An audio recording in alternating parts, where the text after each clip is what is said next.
Hi, this is James Melendez, James the Wine Guy, here to talk about champagne. Now, I'm going to do a little, I call it champagne number one, because champagne is a subject that is voluminous. It's so large and has such an intriguing history that it can't be just covered in one video. But basically, I wanted to do this video because I think it's important to talk about champagne. It's a miracle we have it. It's something that maybe we shouldn't have. It should never have been created, and that's because the climate in this region called Champagne is almost unhospitable to wine grapes. But through fortitude and through a long period of, I think most things you would think of in life that if things didn't work out, you'd go on to plan B or C, meaning that would be wine grown in a different region. And this is an amazing thing. And I think partially the fortitude comes in from a growing region where the king is crowned in this region, in the Champagne region, the cathedral in Rheims. And without that, I don't think you would have that desire to continue forward. You wanted to serve your king, your Majesty, the wines from the region, and the closest thing to that would have been Burgundy. That would have been the wines of absolute, the wine that everybody looked up to at that point in that region. Now, when you think of Champagne, you think of wines that when you would actually develop these wines, you would ferment them, and when it comes wintertime, they would stop fermenting. And then in spring, it would start to get a little warm, and then they would ferment a second time. Now that's a point of, you'd get bubble action going on, and you'd be looking at your glass saying, oh no, there's that nuisance. Those are bubbles again. I don't want that. So that was one of the things. It was, can you imagine that these bubbles were actually a nuisance?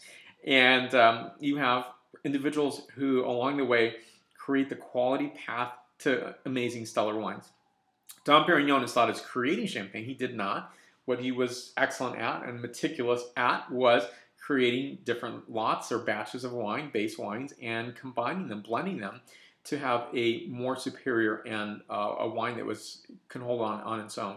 And so, for example, most champagnes have 40 to 60 base wines, which is not unusual. It's actually pretty standard.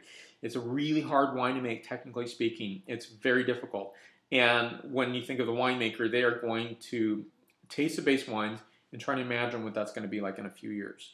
And to get that right year over year is amazing. And when you think of the quality that most champagne houses produce at is really a great testament to technical capabilities and artistic expressions.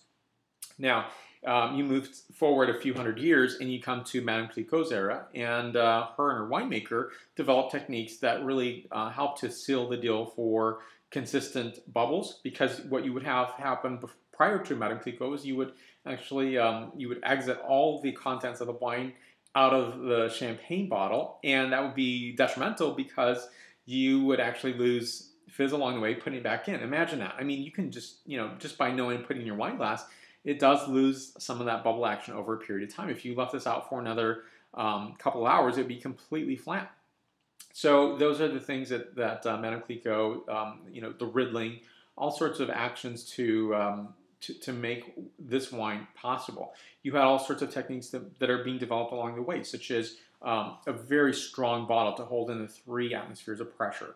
So there were so many techniques, and without each incremental improvement, you would not have this wine today. Now, 12% production of the entire sparkling wine, it comes from Champagne.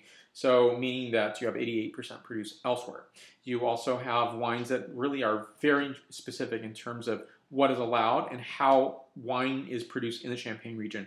The CIVIC, which is the Comité Interprofessionnel du Vin de Champagne, creates wines that are, or at least dictates what wines can be, what varietals can be placed into the wine, such as this. This is again a Pinot Noir Chardonnay, but you often have the third element, which is the Pinot Meunier, and you could have other grape varietals, but it's really rare. And I've talked to a few people, talked to a lot of people actually, and there's very, very, very few Champagne producers who use the other varietals, such as the Arbonne Petit Mislier and the Pinot Blanc. Those are allowed, but it's not widely utilized. So what you have coming away from this story is, and that's about World War II or 1936 or so, that the CIVIC begins with its members in the Champagne region to develop wines that are not only stellar wines, but have just a quality that just lives on beyond anyone's imagination. And I think that is really, there's that point of, well, the artistic capabilities and inputs are really limited. But however, you're coming away with some fantastically memorable wines. In fact, for me, I do really enjoy a champagne because it's so dry, and that's what I like. I actually like the extra brut if I can get it, and it's something that I think is just a great testament to continue this moving forward. So I'm going to do Champagne Part 2, 3, 4, etc. because it is an important subject. I glossed over a lot of information because there's just so much to talk about, and I don't want to make this a 20-minute video because I think maybe some people out there are just looking for, maybe yourself, maybe you're just looking for some quick information or just a bit of highlight here and there. So for more reviews, please go to jameswineguide.com. Please subscribe to my videos on YouTube, Facebook, Twitter, Vimeo, and Google+. Salud.